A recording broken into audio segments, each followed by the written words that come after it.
Bonjour à tous et merci d'être là. Pour ceux d'entre vous qui n'auraient pas encore visionné les deux précédentes vidéos de ce micro-learning sur les outils météo 2.0, je vous invite à prendre le temps de les regarder avant celle-ci. Aujourd'hui, je vais vous parler plus spécifiquement des fichiers GRIB et de la méthode de choix de ces derniers, mais avant cela, laissez-moi vous raconter une courte histoire, mon histoire. À mon bord, la météo est une préoccupation quotidienne et j'avais l'habitude de prendre la météo avant de partir en mer en recourant aux sources traditionnelles de diffusion des bulletins météo, tout en m'exerçant à utiliser des outils plus récents comme les fichiers GRIB. Mais malgré ma vigilance, nous avons vécu plusieurs mésaventures. Avec ma famille, nous avons encaissé plus de 60 nœuds au mouillage sous un orage magistral en plein été en baie de la Ciotat. Notre voilier a dérapé au mouillage en Sardaigne en notre absence, dans des rafales à plus de 30 nœuds, alors que la météo n'en annonçait pas plus de 20. Heureusement, grâce à nos voisins de mouillage, nous avons retrouvé à notre retour Saba sain et sauf à l'abri dans le port de Calaceta, juste à côté, et avons alors appris par les locaux que cette zone était réputée pour ses accélérations du vent par vent du sud. Nous sommes partis au lof en mettant bien correctement notre rail de Fargue dans l'eau, sous le dévent de la Guadeloupe, dans une violente rafale créée uniquement par le relief de l'île. Du coup, avant chaque départ en navigation, ma famille me pressait de questions sur la météo que nous allions rencontrer. Pour maintenir l'adhésion de ma famille à notre projet de croisière au long cours, il m'a donc fallu apprendre à améliorer ma préparation météo et à anticiper certains phénomènes exclusivement locaux, non annoncés par les prévisions traditionnelles. Pour cela, j'ai notamment appris à maîtriser l'utilisation des fichiers GRIB. Rentrons donc maintenant dans le vif du sujet du jour. Je vous propose, pour commencer et parler le même langage, quelques rappels sur ce qu'est un fichier GRIB. Les calculs réalisés pour obtenir une prévision météo nécessitent de découper le globe en mailles, d'une taille plus ou moins importante, et de segmenter la durée de la prévision via des pas de temps successifs, qui oscillent généralement entre 1 heure et 12 heures. On simule ensuite, maille par maille, les lois physiques qui régissent l'atmosphère, les paramètres physiques, l'interaction entre le sol et l'atmosphère, etc. Le résultat est mis dans un fichier GRIB que l'on nomme du nom du modèle de simulation utilisé, tout simplement. Pour permettre la réalisation des prévisions météo, chaque zone géographique étudiée est pixelisée en un certain nombre de points situés à l'intersection des méridiens et des parallèles. C'est ce réseau de points, également appelé grille, qui définit la maille du modèle. Elle correspond à la distance horizontale séparant deux points. Les fichiers GRIB sont généralement répartis en deux catégories de résolution. Les GRIB à maille large, comprises entre 20 et 100 km environ. Cette résolution permet un calcul sur l'ensemble du globe afin de visualiser les phénomènes météo à une échelle globale, comme la naissance et le déplacement des dépressions. Les GRIB à maille fine, soit jusqu'au kilomètre. Cette haute résolution permet d'analyser les phénomènes météo à une échelle plus fine, adaptée aux navigations côtières, car les effets de relief notamment sont mieux pris en compte. Selon leur provenance, les fichiers GRIB utilisent parfois des unités différentes, degrés, milles, kilomètres, pour définir leur maille de modélisation. Il n'est donc pas toujours facile de s'y retrouver lorsqu'on n'utilise pas régulièrement les fichiers GRIB. Pour vous aider à vous y retrouver, je vous ai préparé le tableau suivant. Vous avez donc la correspondance entre milles nautiques, degrés et kilomètres. La taille de la maille d'un fichier GRIB conditionne tout à la fois la finesse des hypothèses de modélisation, telles le niveau de détail du relief terrestre, mais également la zone couverte par la prévision, car plus la maille sera petite, plus la capacité de calcul devra être élevée. À l'écran, vous pouvez constater que la différence entre modèles peut être de taille, avec une maille GFS qui contient 625 mailles arômes. Mais s'il est aisé de comprendre que plus la maille sera fine, meilleure sera la prévision, cela ne signifie pas pour autant que cette dernière sera totalement fiable. Casse-tête quand tu nous tiens.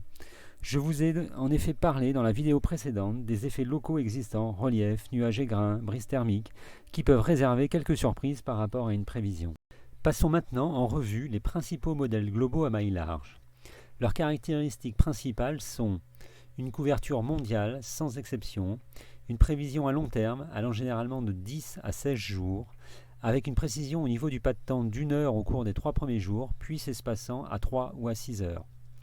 Les principaux modèles, dont certains ne doivent pas vous être étrangers, sont en premier lieu le modèle américain GFS, diffusé gratuitement depuis longtemps, utilisé par tous les sites et applis smartphones qui vous renseignent sur la météo dans le monde entier.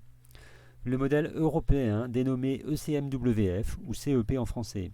Ce dernier est aujourd'hui payant, ce qui limite grandement sa diffusion. Il est cependant diffusé par Windy, mais uniquement en visualisation, c'est-à-dire que les fichiers GRIB ne sont pas disponibles pour une exploitation sous forme de routage par exemple. Cependant, la mise à disposition gratuite des données de ce modèle est annoncée à court terme, alors soyons encore un peu patients. le modèle Icon allemand, le modèle GEM canadien et le modèle Arpège de Météo France. Parmi ces modèles principaux, les deux modèles les plus performants sont les modèles GFS et ECMWF, qui est notamment considéré par les spécialistes comme étant le plus fiable, car il utilise en particulier une maille plus fine que les autres, permettant une meilleure prise en compte des phénomènes locaux, comme ceux générés par le relief, comme vous pouvez le constater sur l'exemple des îles Canaries que je vous ai mis à l'écran. Si aucun modèle à maille fine n'est disponible pour votre zone de navigation, le modèle global ECMWF sera une excellente alternative. Lorsque vous réalisez un routage au long cours, il est recommandé d'utiliser l'un de ces deux modèles en utilisant la couverture temporelle la plus proche de la durée de votre navigation. Concernant les modèles régionaux à maille fine, leurs caractéristiques principales sont une maille généralement comprise entre 1 et 5 km, une couverture géographique limitée, souvent liée à la géographie du pays à l'origine des données, une prévision à court et moyen terme allant généralement de 2 à 5 jours, avec une précision au niveau du pas de temps d'1 heure. Les principaux modèles existants sont pour l'Europe. En premier lieu, Arome, qui est le modèle développé par Météo France. Avec ses mailles très fines de 2,5 et 1,3 km, il permet une meilleure prise en compte des phénomènes locaux pour les topographies complexes, même s'il reste indispensable de toujours décrypter soi-même son bassin de navigation. Sur la zone couverte par Arome, ce modèle est clairement à privilégier.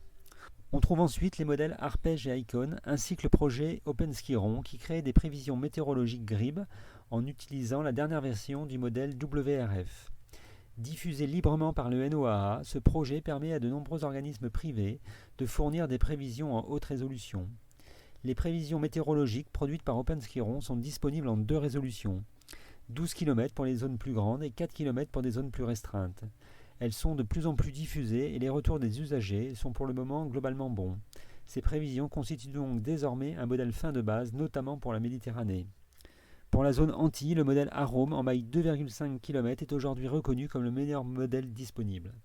Enfin, il existe un certain nombre de fournisseurs de fichiers issus du modèle WRF de la NOAA, mais les prévisions correspondantes sont de qualité inégale. Il convient donc de rester prudent vis-à-vis de ces modèles qui doivent encore apporter leurs preuves. Le choix d'un modèle de GRIB se fait en fonction de vos besoins propres, sur la base des critères que je viens de vous présenter, tant pour les modèles globaux que pour les modèles régionaux. Mais, selon votre zone de navigation, plusieurs sources peuvent être potentiellement intéressantes et vous ne savez pas laquelle choisir. Considérez cette situation comme une opportunité plutôt que comme une difficulté, car se baser sur un seul modèle n'a que peu de sens. Mieux vaut comparer l'ensemble des modèles disponibles entre eux pour avoir la meilleure interprétation possible, vérifier la cohérence des simulations et estimer ainsi le degré de fiabilité d'une prévision. Prenons l'exemple des prévisions cycloniques. Ces phénomènes étant excessivement instables et évolutifs, il n'est absolument pas envisageable de ne se fier qu'à un seul modèle. Seule une comparaison multimodèle permettra de se faire une idée la plus précise possible de la trajectoire prévue et de l'intensité des vents annoncés.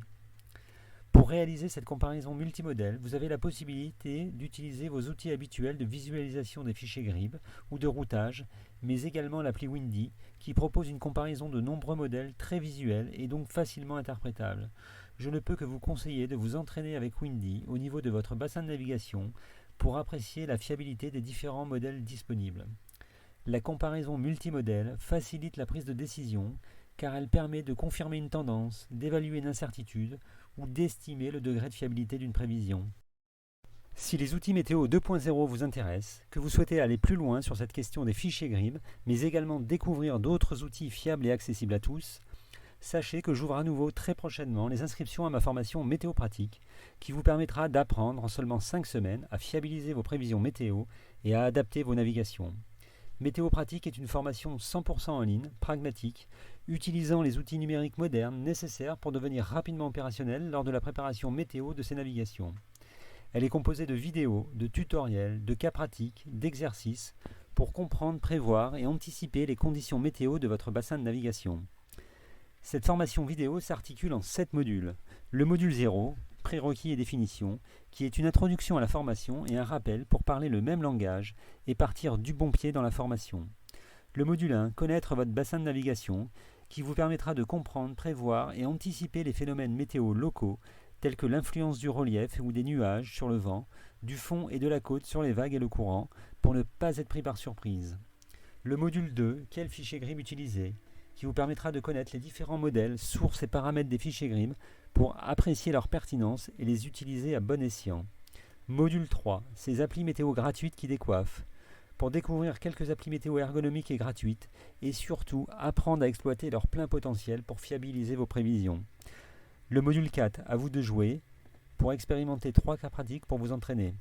Le module 5, réussir votre routage météo, qui vous permettra d'apprendre à réaliser votre routage météo pour choisir votre route en fonction de vos propres objectifs de navigation, éviter certaines allures inconfortables, arriver de jour à l'escale, naviguer principalement à la voile, etc. Et surtout, gérer votre prise de risque pour la navigation prévue. Le module 6, larguer les amarres, pour vous permettre de préparer votre navigation de A à Z pour partir en toute sérénité. Je vous reparle de tout cela très vite dans une prochaine vidéo, mais d'ores et déjà, n'hésitez pas à me poser vos premières questions en commentaire, j'y répondrai avec plaisir. A très vite.